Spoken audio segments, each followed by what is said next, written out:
Hi everyone, my name is Maria, and today I'll be presenting the accumulation of my 3 capstone projects.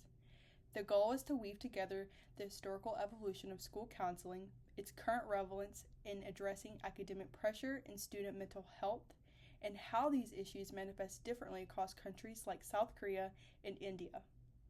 I'll be applying a sociological lens to highlight not just what's happening, but why these patterns persist globally. Academic pressure is nothing new, but what is new is how severe and normalized it has become, especially among girls. Today, I'll show how school counseling emerged as a support system, how it has changed over time, and how different countries handled the same problem in very different ways. My goal is to connect these dots and help us think about education through a broader sociological lens. So, what exactly is the problem? Academic pressure is increasing across the board, and it's affecting students at younger and younger ages.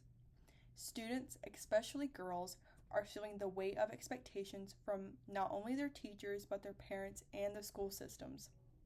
These expectations are leading to higher rates of anxiety, depression, and even suicidal ideation in some cases.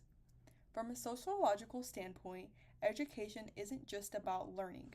It reflects and reinforces what a society values, and right now, our systems often value performance over well-being. Girls tend to carry a disproportionate burden.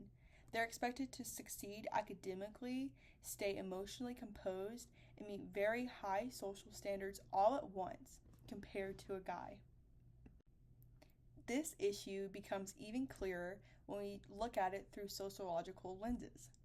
First, we have the social construction of success. Society tells us that we have to be successful, we must do well in school, get into a good college, and build a certain kind of future. But that narrative can be incredibly damaging. Then we have gendered expectations. Girls are often praised for being organized, high achieving, and emotionally intelligent. But if they fall short even just a little, they're judged more harshly than the male peers. These norms are enforced by families, schools, and even media, even among their peer groups. This pressure isn't random, it's patterned, it's cultural, and it's systemic. Let's zoom out and look at the history of school counseling. In 1907, Jessie Buttrick Davis introduced the first school guidance programs, which were meant to support moral development and career prep. In the 1920s to the 1950s, the mental hygiene movement started emphasizing students' well-being more directly.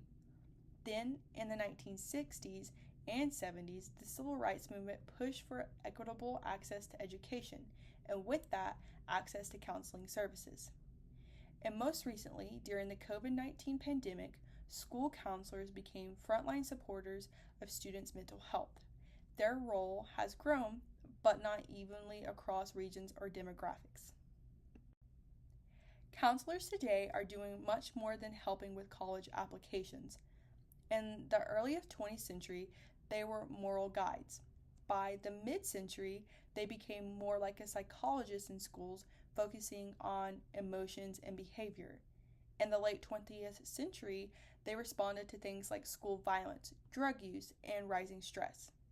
Today, their jobs include crisis intervention, mental health support, and helping students handle intense academic demands. In many ways, they become emotional first responders, but many are under-resourced and overwhelmed. In the U.S., academic pressure shows up in multiple ways. Standardized testing and intense competition for college admissions drive anxiety. Girls often juggle academic pressure and social expectations like being liked, being emotionally supportive, and succeeding in school. The pressure to be perfect never seems to stop. At the same time, support is inconsistent. Urban schools may have a counseling department, but underfunded districts often have one counselor for hundreds of students. Even when support exists, stigma around mental health keeps many students from seeking help still. South Korea is a powerful example of how culture shapes student pressure. Success here is tightly tied to family honor and even national pride. The CSAT exam which is a single high-stakes test, determines college admissions and can affect students' entire future. Counseling in school mostly focuses on career planning, not mental health. In rural areas, the stigma around mental illness is even stronger, and students are often discouraged from expressing emotional distress, especially in the family. The government is slowly integrating more emotional support into schools, but change is slow due to cultural expectations still. India faces similar pressures, but in a different context. Education is often family directed, with strong preferences for respectable careers like medicine or engineering. Counseling services tend to exist in private schools, but rural and public schools usually lack them still. Policies like the NEP 2020 aim to increase access to raise awareness about mental health, but challenges like stigma, class and case divides, and a lack of trained professionals are still major barriers. This table breaks down the global comparisons. In the US, the pressure mostly comes from GPA and college admissions. Counseling access depends on school funding, and mental health stigma is still moderate but still present. In South Korea, the CSAT and family honor are major pressure points. Counseling access is limited and often academic, and the stigma is very high. In India, pressure is more tied to family and economic mobility. Urban and wealthier schools have more access to counseling, but stigma remains high, although it's slowly improving.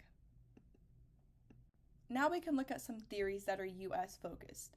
Sociological theory gives us tools to understand this. The first theory we can look at is Durkheim's functionalism, which says institutions like schools are meant to maintain balance. But when academic pressure gets too intense, it does the opposite. It destabilizes the student instead of helping them grow. It overwhelms them.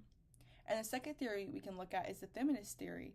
It helps us understand how girls are especially affected. They're expected to meet emotional and academic demands that boys often aren't.